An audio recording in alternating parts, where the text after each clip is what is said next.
The secret of the spirits. Once upon a time, in a small village surrounded by ancient forests, there lived a boy named Ethan.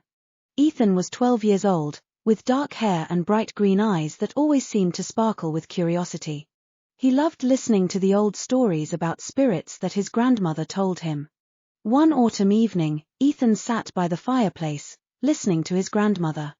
Long ago, she began, our village was protected by friendly spirits. These spirits lived in the forest and helped us in many ways. But now, they have disappeared, and few people believe in them anymore.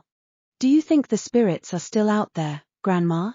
Ethan asked, his eyes wide with wonder. Perhaps, she replied with a smile.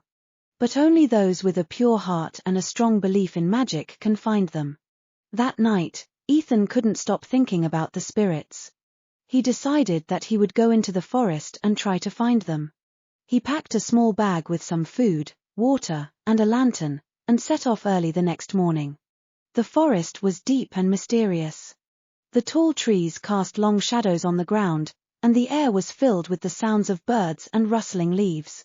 Ethan walked along a narrow path, feeling both excited and a little scared. As he ventured deeper into the forest, he noticed a faint, glowing light in the distance. Curiosity got the better of him, and he decided to follow it. The light led him to a small clearing, where he saw a beautiful, ancient tree. The tree's branches seemed to reach up to the sky, and its roots were thick and twisted. Ethan approached the tree and saw something amazing. Tiny, glowing spirits were dancing around the tree. They were like little balls of light, floating and twirling in the air. Ethan felt a sense of awe and wonder. "Hello," Ethan said softly, hoping not to scare them away. The spirits stopped dancing and turned towards him. One of the spirits, a little brighter than the others, floated closer. "Hello, Ethan," it said in a gentle voice. "We have been waiting for you." "You know my name?" Ethan asked, surprised. "Yes," the spirit replied. "We know all about you. Your heart is pure, and you believe in magic. That is why you can see us." Ethan felt a warm glow in his heart. "Why did you disappear from the village?" he asked. "We didn't disappear," the spirit explained. "People stopped believing in us, and so we became invisible to them. But we have always been here, watching over the forest and the village. Is there a way to help people believe in you again?" Ethan asked. The spirit thought for a moment. "There is a way," it said. "If you can show the village a sign of our presence, they might start to believe again. There is a magical flower that blooms only once every 100 years. It grows deep in the forest, and its glow can be seen by all. If you can find this flower and bring it back to the village, it will be a sign that we are still here." Ethan felt determined. "I will find the flower," he said. "Tell me where to look." The spirit gave him directions to a hidden grove deep within the forest. "Be careful," it warned. "The journey is long and difficult, but we believe in you." Ethan thanked the spirits and set off on his quest. He walked for hours, following the directions the spirit had given him. The forest grew darker and thicker, and the path became harder to see. But Ethan didn't give up. He was determined to find the magical flower. As night fell, Ethan finally reached the hidden grove. In the center of the grove, surrounded by soft, glowing light, was the magical flower.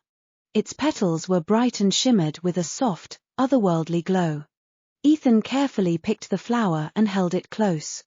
He made his way back to the village, guided by the light of the flower. When he arrived, it was already morning. The villagers were amazed by the glowing flower in Ethan's hands.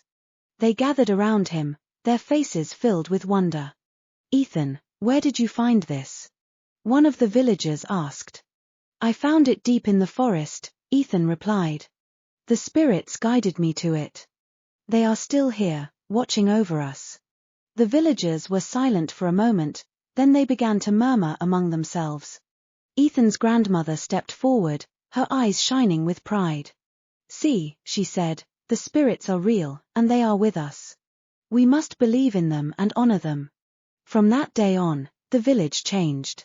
The people began to believe in the spirits once more. They honored the spirits with festivals and ceremonies, thanking them for their protection and guidance. The spirits, in turn, became more visible and active, helping the villagers in many ways. Ethan became a hero in the village, known for his bravery and his strong belief in magic. He often visited the spirits in the forest, learning from them and sharing their wisdom with the villagers. The bond between the village and the spirits grew stronger, and the village flourished. And so, Ethan lived a life full of wonder and magic, always connected to the spirits of the forest. The end.